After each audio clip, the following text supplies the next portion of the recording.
Então, eu vou começar pelo fim, falando de ética na pesquisa, porque nunca consigo chegar a esse fim quando eu dou esses cursos de 4 horas. Mas, então, hoje eu quero começar pelo fim. A ética na pesquisa, né? Eu estava falando no início desse seminário, assim, que eu sou um pouco crítica dos comitês de ética, mas eu não sou nada crítica da ética em pesquisa. Tem que ter ética em pesquisa. E a ética em pesquisa, ela começa na escrita, na forma como você lê os trabalhos, na forma como você coloca ali os autores, na forma como você se coloca. Então, por exemplo, na escrita, você não pode pegar e dizer assim, o autor tal, segundo Fernandes, né, o meu sobrenome, segundo Fernandes, 2021, as mulheres têm menor capacidade de trabalho. E você escreve isso daí. E alguém vai falar assim, não, você não podia ter escrito isso. Não, mas não fui eu que escrevi, foi Fernandes. Você não pode se esconder atrás do autor. Você é responsável também por colocar ali. Então, se você coloca ali, você está pensando assim também. E isso não pode acontecer. E isso tem a ver com a escrita. Eu acho que como brasileiro a gente ainda tem que ser um pouco mais ousado nos trabalhos. A gente muito se esconde, a gente muito acha que os outros é que sabem escrever, que lá fora, então, é que eles sabem pensar, e que aqui a gente não tem capacidade de pensar, de se expressar num artigo, de colocar. Não estou falando de colocar a opinião, mas eu estou falando de colocar a sua análise sobre aquilo que é escrito, né? Então, isso é muito importante, a gente tem que cuidar com isso, isso é uma questão ética importante. Não é qualquer coisa que vai entrar no seu artigo, você vai dizer, mas não fui eu, foi o autor que falou. Não pode. Você colocou lá, você tem que se responsabilizar por aquilo que você leu, a forma que você compreendeu, por isso é tão importante. Eu vejo um monte de gente que faz assim, lê só a introdução do artigo, acha que os avaliadores são toscos ou que não leram aqueles artigos. Lembra, os avaliadores, se você escrever sobre empreendedorismo feminino e não for da minha universidade, provavelmente eu vou receber em um momento ou outro um artigo seu para ler. E você acha que eu tenho pouca leitura sobre isso? Os autores que você leu também não leio? Então coloca lá, lê a introdução do artigo, fala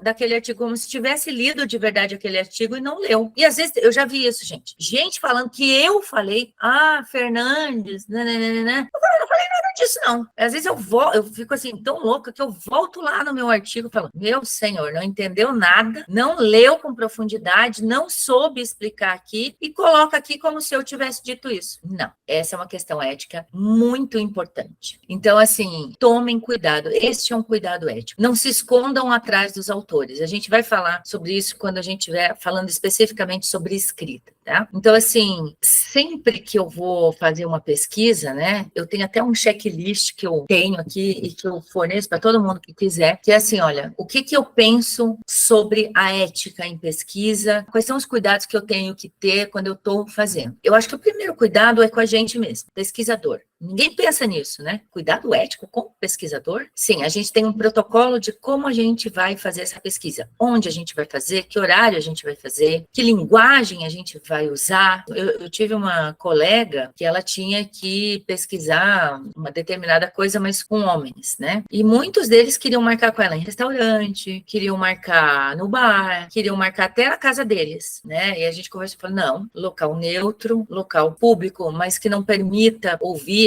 a pergunta, onde a gente tenha uma certa privacidade, e sou super a favor de ir em dupla. Então, sempre recomendo, assim, tem algum coleguinha que pode ir com você, né? Tem alguém que vai te ajudar a fazer pesquisa e depois você vai ajudar essa pessoa a fazer pesquisa. Então, eu acho que a gente tem que se proteger, principalmente nós pesquisadoras, né? A gente também tem que tomar cuidados éticos com a nossa proteção, com a nossa individualidade, com a nossa subjetividade, né? A gente tem que ter um protocolo, tem que fazer tudo sempre igual. Eu tenho que chegar, me apresentar, agradecer porque a pessoa está recebendo, novamente explicar os objetivos da pesquisa, né? Eu ensino, por exemplo, fazer o rapport lá no início, aquele relacionamento, como é que a gente faz isso? Tem um protocolo para seguir nesse sentido, que inclua o cuidado ético com você mesmo. Então, cuidado ético não é só com o outro, é com a gente também. O sigilo da informação, hoje em dia, né, se você vai submeter a sua pesquisa a comitê de ética, você não pode deixar na nuvem os dados, né, as transcrições, tudo, tem que baixar, imprimir, tá? E deixar isso em algum lugar bem seguro, de preferência com chave, e isso tem que ser explicado lá na sua dissertação, e você vai explicar com poucas linhas isso aí lá no seu artigo também. Olha, toda a documentação, ela está física e guardada em local seguro. Então, você tem que ter esse protocolo, você não pode deixar na nuvem, você não pode deixar com acesso fácil no seu computador para qualquer pessoa. Esse é um cuidado ético que você tem que tomar com os dados, né, com as informações coletadas.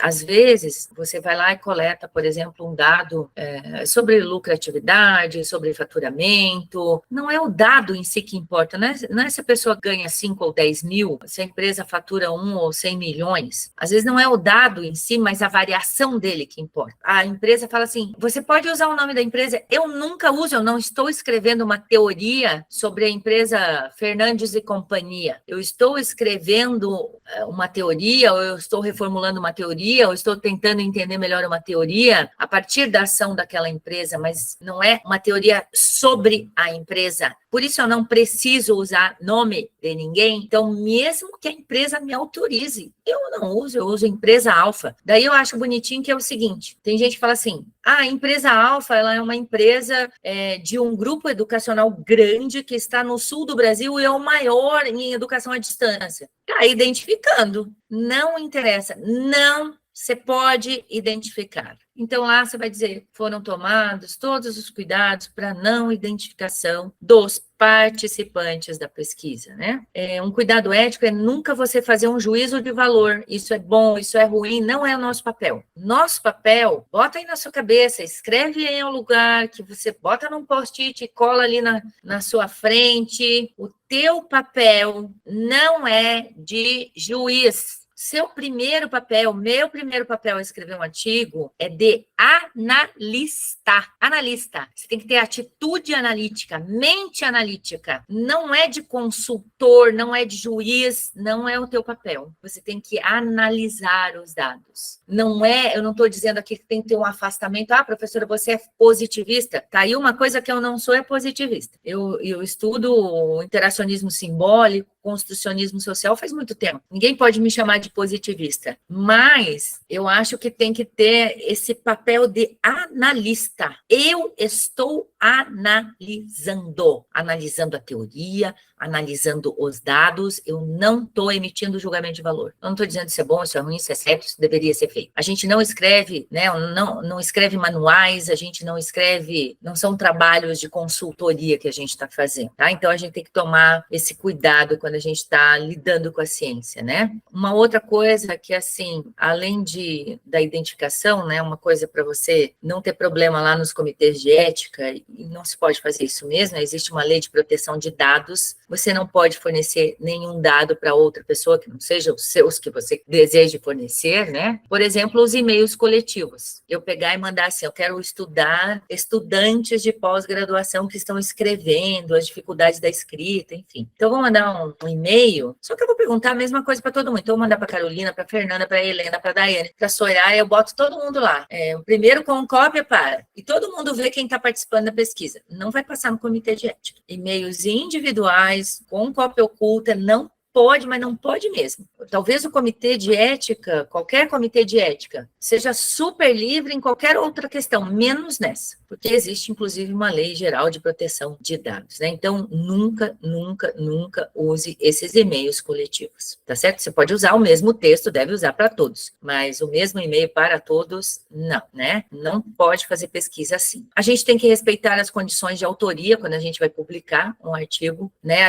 Eu vou falar para você, né? Artigo ônibus, pelo amor de Deus, né? Não tem jeito, sabe? Artigo ônibus, entra todo mundo. Quem não participou da pesquisa, né? Isso é uma prática nefasta, né? Horrível, antiética, não pode, não dá para fazer isso, tá? Então, a gente tem que respeitar as condições de autoria. Na pesquisa, eu sempre falo assim, olha, a minha pesquisa não lida, mais recentemente até lidou, que a gente estava estudando mulheres que sofreram violência doméstica, então era um grupo fragilizado, né? Mas, em geral, na pesquisa organizacional, a gente não usa pessoas com alguma incapacidade, ou cognitiva, ou motora, enfim. Então, é um grupo mais fragilizado. Eu não uso mulheres grávidas, não uso pessoas doentes, não uso pessoas com qualquer tipo de fragilidade, elas não participam da pesquisa. Então, você coloca ali, olha, nessa pesquisa não participaram dessa pesquisa qualquer pessoa que faça parte de um grupo que está fragilizado, ou com alguma doença, ou com alguma limitação, ou em alguma condição social que o deixe fragilizado. Não usou isso, né? Porque a gente usa, em geral, organizações, né?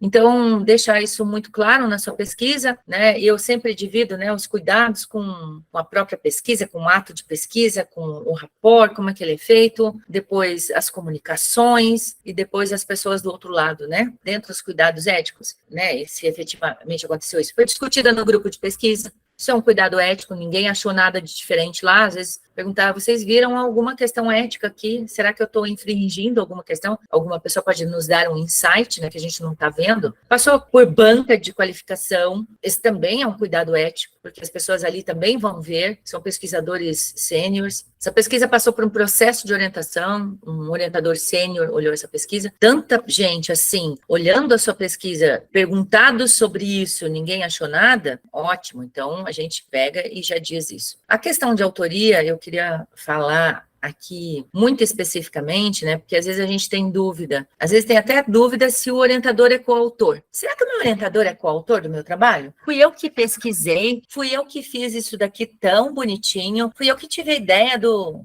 problema de pesquisa, fui eu que fui lá e perguntei para as pessoas, e ele só leu. Então eu vou dizer para vocês quem pode ser coautor em uma pesquisa, tá? Quem efetivamente fez contribuições significativas para o desenvolvimento do artigo. Quem estabeleceu o problema de pesquisa, muitas vezes, o teu problema de pesquisa, ele vem de um projeto de pesquisa do seu orientador, então ele está trabalhando ali no problema de pesquisa, então ele é coautor nesse caso. Quem escreveu, efetivamente, o artigo, quem coletou e analisou, só a coleta não te dá autoria. Eu posso até contratar um instituto de pesquisa, por exemplo, para fazer coleta. Por exemplo, nessa última pesquisa que eu fiz, que utilizava grupo fragilizado, que eram as mulheres vítimas de violência, meu aluno, ele é um estudante, um homem, e daí ele, professor, eu vou fazer a pesquisa. Eu falei, você não vai não.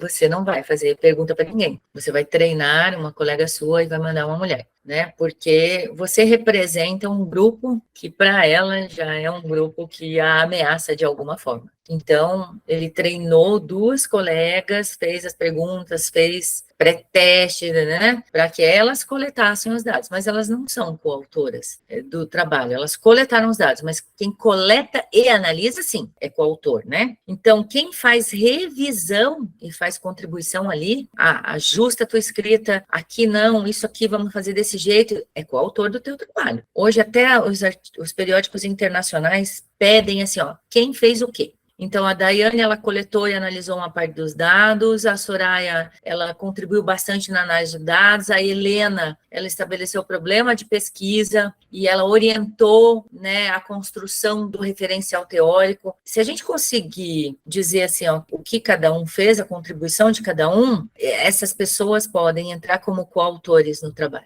Eu tinha uma pessoa conhecida minha, né, não vou dizer nem da onde que eu conheço, que ele tinha uma prática super, super antiética, ele trabalhava num determinado local onde as pessoas eram cobradas para escrever artigos, ele fazia parte de um grupo que era de 8 pessoas, então cada um escrevia o artigo e colocava o nome das demais 7.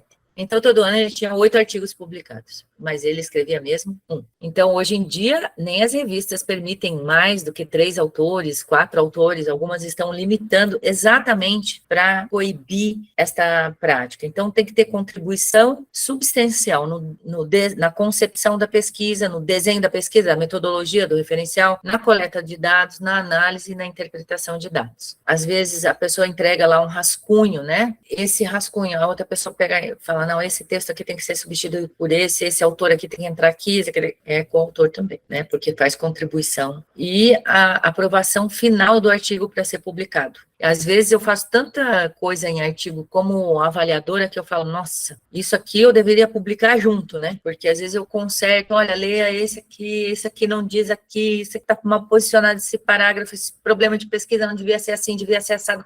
Não foi isso que você fez efetivamente tal coisa, né? Reformulo quase a totalidade disso, né? Então, a gente tem que prestar muita atenção, né? Não vou colocar ali a pessoa só porque é minha amiga, não vou colocar ali só porque é minha colega de trabalho, não vou colocar ali porque essa pessoa está precisando de publicação, coitadinho, não tem nada, está precisando, vou colocar o nome dela. Ela já está lá, coitadinha, não está precisando exatamente porque, né, está esperando que alguém faça por ela.